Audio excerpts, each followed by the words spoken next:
Okay, so hi. I finished reading this book almost 24 hours ago. It's Charlaine Harris's Dead Reckoning, book number 11 in the Sookie Stackhouse series. And it's more commonly known as True Blood, HBO's TV show.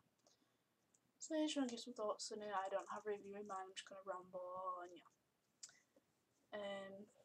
By the way, you should check out my Tumblr, considering I run an Alexander Skarsgård Tumblr. My Tumblr is alexander-skarsgård.tumblr.com.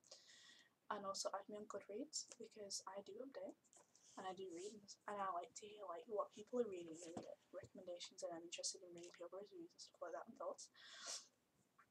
So I'm on Goodreads. It's Solus, SOLEUS. I'll type that, by the way. So yeah. So overall, I give this book 2.5 stars out of 5. On Goodreads, I gave it 2 stars. I didn't want to give it 3 because 3 would mean that means that you like a book. 2 stars means that it was okay. This book was more than okay, but I didn't like it as such. It was a very weak book. It's quite thick. There's like 325 pages, but literally fuck all happens. The main storyline in this book is basically that there's a firebombing in the beginning, and Sookie is almost killed. She gets rescued by Eric, her boyfriend, her vampire boyfriend, who's also the sheriff of a big area in Louisiana, and he runs the politics and everything like that. And then, surprisingly, she doesn't really think about it that much afterwards. It's just random other events that happen, like the King Regent Louisiana has a big problem with Eric, and there's a lot of political tension between the two of them. Eric has to basically suck up to Victor. Sorry, that was a lorry. Eric basically has to suck up to Victor. Victor's is in a very short sentiment. Victor is a class A cunt, and he's horrible. So there's a lot of tension there, and it's but most of it is just what's going to happen to Victor, and then there's some storyline about Sookie's fairy heritage, and I think she should get over that already. There's the introduction of this kind of wishing lamp. It's like a snuff box, but it grants one wish. This is the introduction of this little item. Then there's the introduction of Pam and Eric. Pam is Eric's child, vampire child. Some difficulties between the two of them, legal difficulties, and that's kind of it.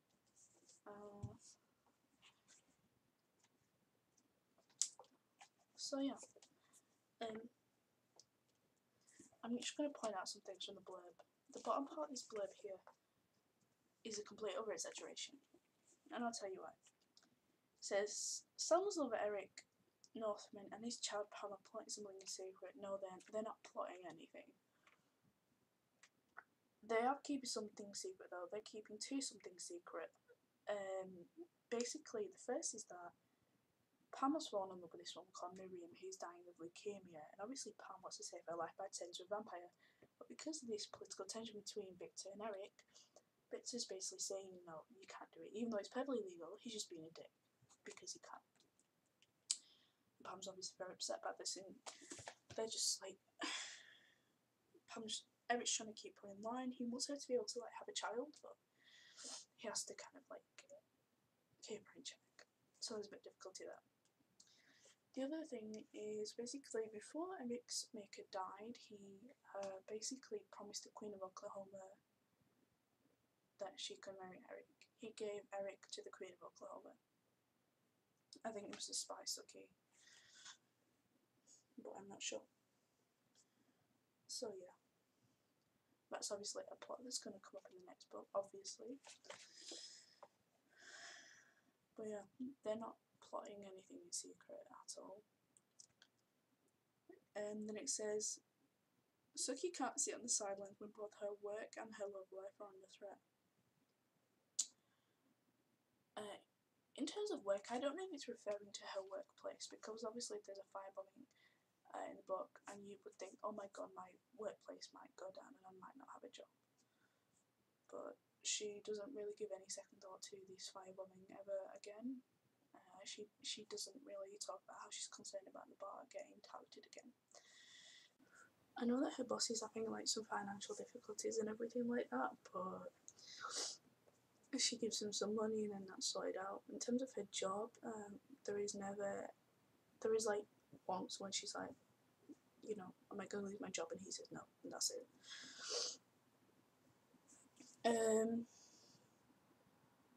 Then it says her love life is under threat. This is more true, but only because she's a fucking idiot. Basically what happens is, Eric has put all these like measures in place to keep her safe.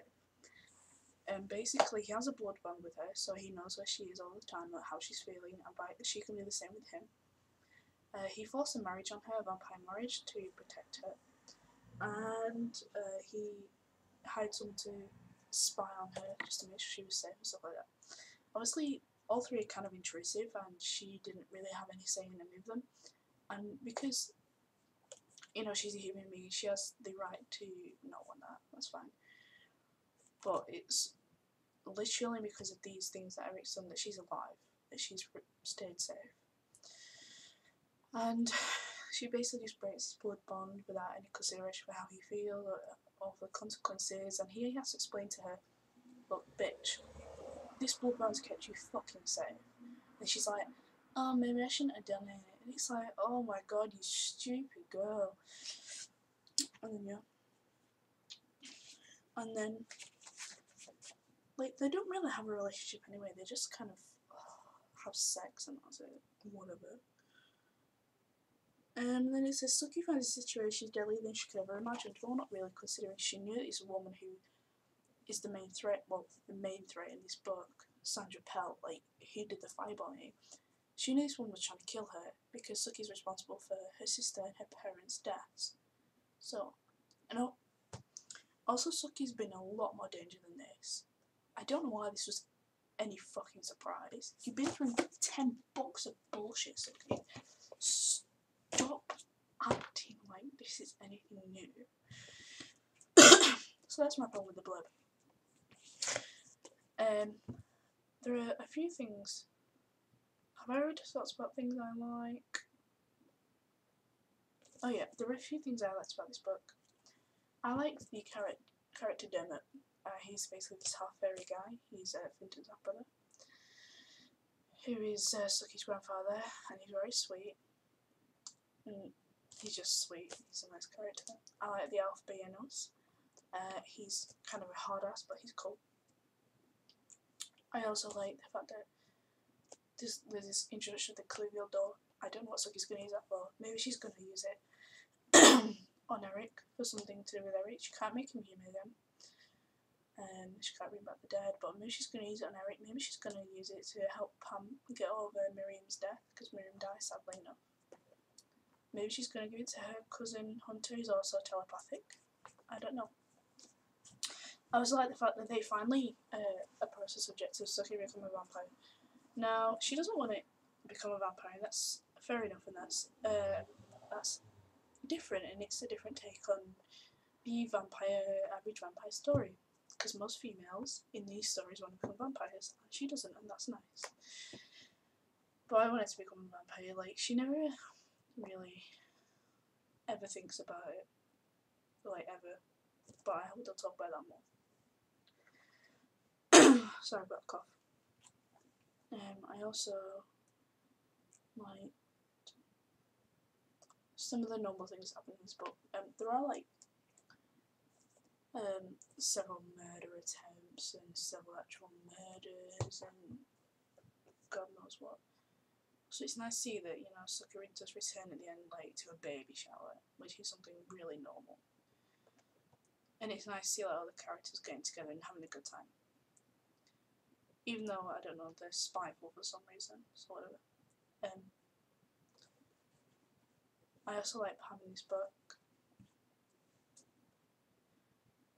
You know, I really felt her pain. I know what it's like to lose someone that you love. more than anything. So yeah, I really felt her pain in this book. Nothing that was very realistic. Okay, things I didn't like in this book, pretty much disliked most of it. I dislike the fact that it's pretty thick, but most of it is actually just Sookie not doing anything. She washes up, she eats, she talks about fresh tomatoes, she works, she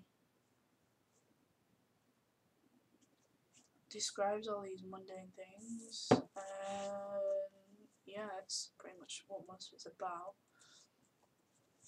I dislike the fact that the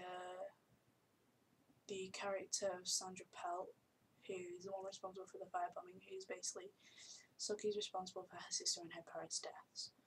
Obviously, Sandra is upset about this. I think she wants revenge.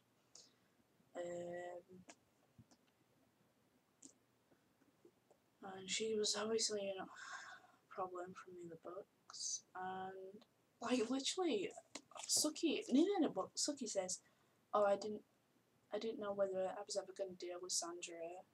And then like the next page, she gets a phone call, and it's Sam going, "Oh, there's someone here who wants to see you." And Sookie just, I guess she couldn't read minds over telephones, whatever. Is like, "Oh, that must be Sandra Pelt. I will go and hide in the woods with a shotgun." And she does, and then whatever. So Sandra dies conveniently because I think Charlaine just remembered she had to kill this person off. I also dislike the fact that Sookie judged Charlaine. Charlaine's kind of a hard-ass character. She's very difficult, as it were. She's not even difficult actually. She's just very fierce. She's the enforcer of this wolf pack, and you know, she's kind of rough and tough by nature. And Sookie just basically calls her trailer trash. It's like, why is she fucking trailer trash? And Sookie just comments about her and Sam's relationship because Charlaine's in a relationship with her boss Sam a lot. And it's like, stop commenting on the relationship. It's not your relationship. Stay out of it. And you know. And then it's like, Charlaine even saves her life. She actually kills Sandra Pelt with her bare hands, and then helps Sookie dispose of the body. And then Sookie makes herself out to be right cunt, and she's like, "Oh, me and Charlaine are always gonna be rivals." It's like, why? You're not always gonna be rivals because Charlaine isn't even trying to be an enemy with you. Okay, yeah, she played like one practical joke where she sent Alcide, the alpha male of her wolf pack, into your bed when you weren't there. That was like a joke. But it doesn't make you enemies. Oh my god. So yeah.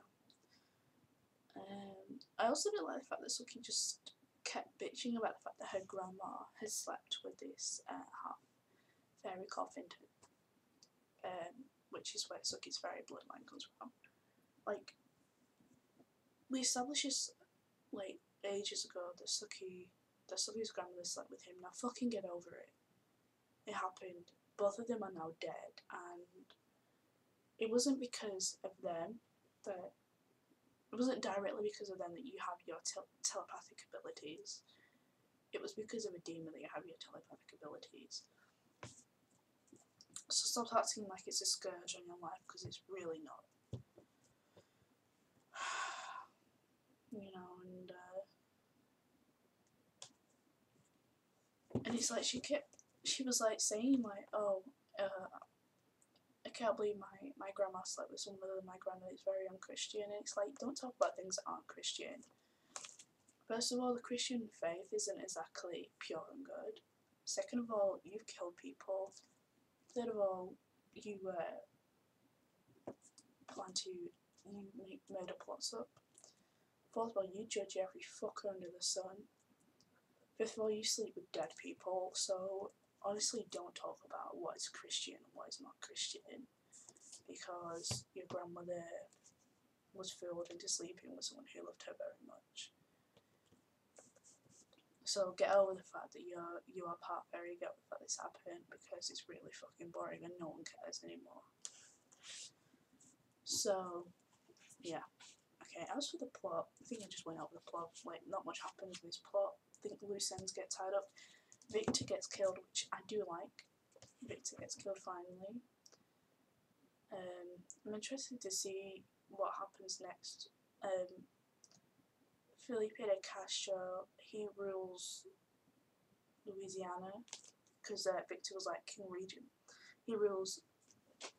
Felipe de Castro rules Louisiana and like 2 or 3 other states. So he's like people in place to rule for him, like when he's out on business or whatever. I wonder if, I can't remember if Felipe is a nice character or if he's even been in the books yet. I'm wondering what he's going to do to Sookie and Eric and Palm and everything, and Bill for making this plot up to kill Victor. So yeah. I also liked Bill in this book.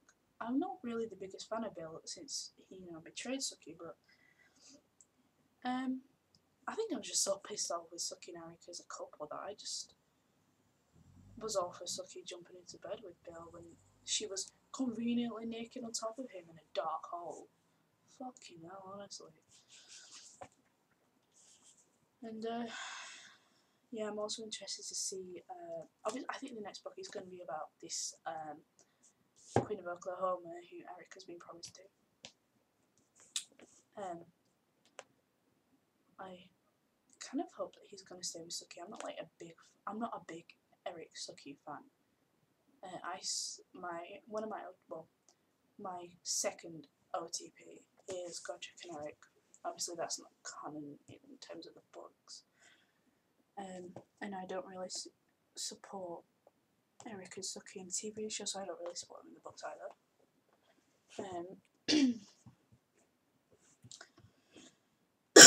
So I don't know. I'm in 2 minds about him staying with her and him going off with the Queen of Oklahoma, because I think the Queen of Oklahoma, don't know what she's like as a character. I hope that she's a nice person. Maybe like Eric can go in and get hitched with her instead, and have all the power he wants and needs, because Sookie just needs to get a reality check. It's 2 o'clock in the morning and I'm kind of like a bit tired, but obviously there's going to be more development on the fairy storyline, and I want to see what she does with the Cluvial doll. And also I want to see if she becomes a vampire. So yeah, the characters in this book, Sookie's judgmental, as usual. Eric's under a lot of pressure. Pam's, I don't even know. The characters are alright in this book. There's nothing special about them. They're very much archetype. They take twists and turns like any other character does, but Sookie was one who got to me most, because obviously being in her point of view 24/7, you start getting pissed off with her. And I do not sympathise with her much. So yeah. Anyway, that's pretty much my thoughts on Dead Reckoning. If you're a fan of the series, by all means go out and buy this, read it. Things happen in this book which are important for the next one. I think there's only going to be 2 more, then the series ends. I'm not going to be salty in the back of the series. It's a bit of a task getting through this, but I want to read them all. So yeah, only 2 more to go, hopefully. So yeah, 2.5 out of 5. The book itself is very pretty. I mean, I like the cover. There's Sookie and Eric. Blood between them, a blood bond maybe. And again on the inside, there's Eric, there's Sookie. Obviously, well, she brought the bond, so they no longer have that connection on the spine. It was very nice. So yeah, that was my review of Dead Reckoning by Charlaine Harris. Hope you like.